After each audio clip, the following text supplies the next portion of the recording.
मेरे साथ आप सबका बहुत बहुत स्वागत है।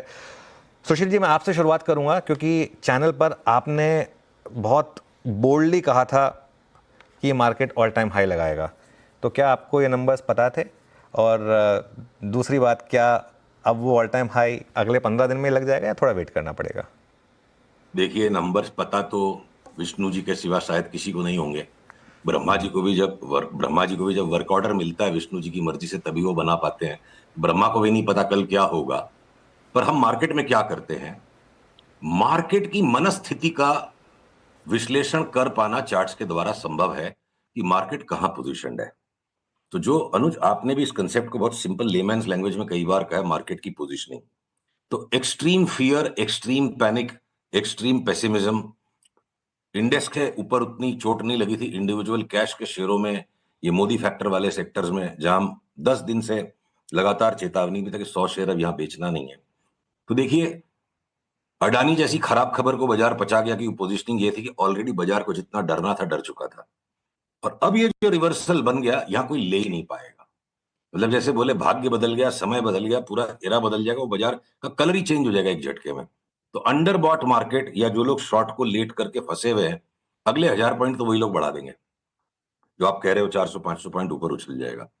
तो मार्केट की एनालिसिस करना, मार्केट की मनस्थिति की एनालिसिस करना मनुष्य के वश में है।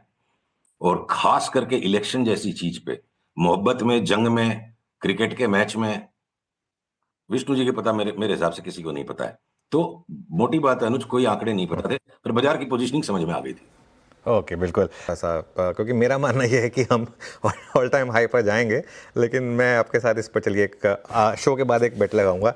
गौतम जी, आप हंस रहे हैं, मैं आपसे भी बात करता हूँ थोड़ा सा इस पर। और लेकिन मैं एक बार सुशील के पास वापस जाता हूँ। सुशील जी, बैंक निफ्टी जिसने लगातार आउट परफॉर्म किया, जिसने लगातार अपने लोज को होल्ड किया, 200 मूविंग एवरेज, जिसको खैर आप ज़्यादा इंपॉर्टेंट नहीं मानते हैं लेकिन फिर भी उसको होल्ड किया, क्या बैंक निफ्टी पहले ऑल टाइम हाई लगाएगा?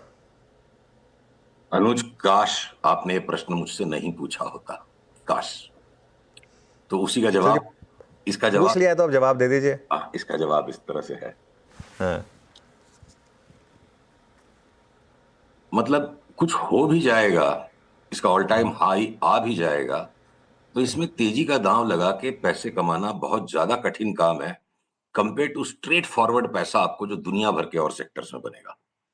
तो दूसरे सेक्टर्स में लगाने के लिए इनफ पैसा मिल जाएगा, यहां से वहां से कहां से, तब करेंगे। मतलब बैंक निफ्टी को हमारा प्रेफर्ड सेक्टर नहीं होगा। But within bank Nifty Anuj, लगातार 10 दिन से हम ये मेंटेन करके बैठे, पीएनबी में 80% की रिटर्न, एयू बैंक यहां से 35-40% उछल जाएगा, या आपके बैंक ऑफ बड़ौदा 50-60% बढ़ जाएगा, पीएसयू बैंक जोर से स्पर्ट कर जाएंगे, छोटे वाले जितने भी बैंक से बढ़ जाएंगे, और ये आपके आईसीआईसी और एचडीएफसी बैंक, ये लार्जेस्ट दो बैंक हताश कर सकते हैं।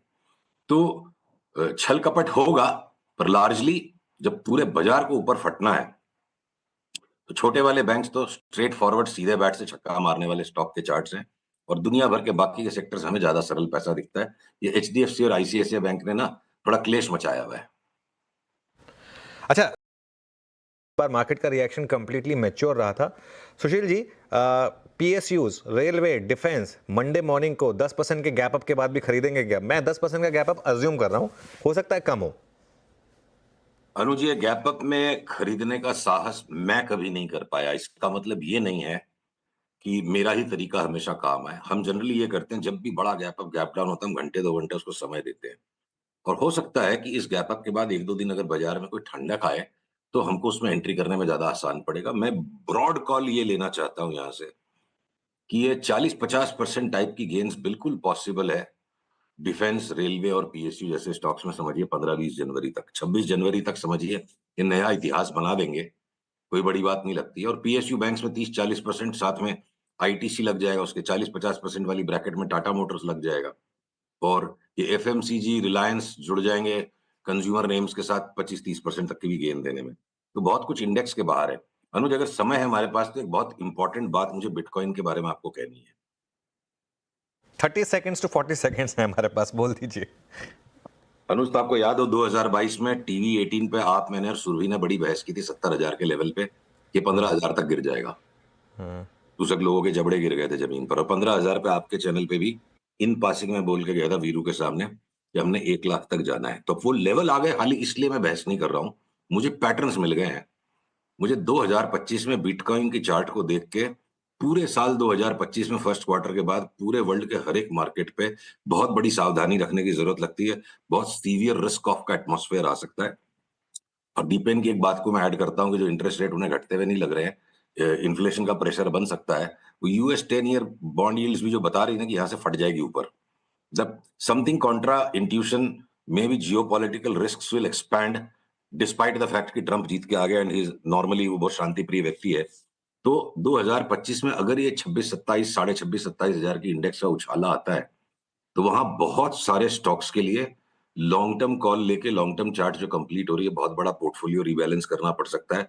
और लास्ट 3-4 साल के जितने भी एक्सट्रीमली पॉपुलर स्टॉक्स हैं, रेलवे, डिफेंस, जो इजी नो ब्रेनर है, इन सब में से हो सकता है कि आपको लॉन्ग टर्म एग्जिट्स भी लेने पड़े इस अगले उछाल में।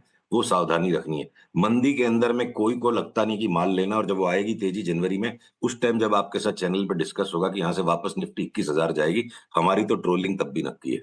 हम भाग्य में लिखवा के लाए नहीं, ट्रोलिंग। कोई नहीं, ट्रोलिंग से खैर स्ट्रैटेजी नहीं बदली जाती। Thank you so much Sushil ji, thank you so much Gautam ji, thank you so much Deep.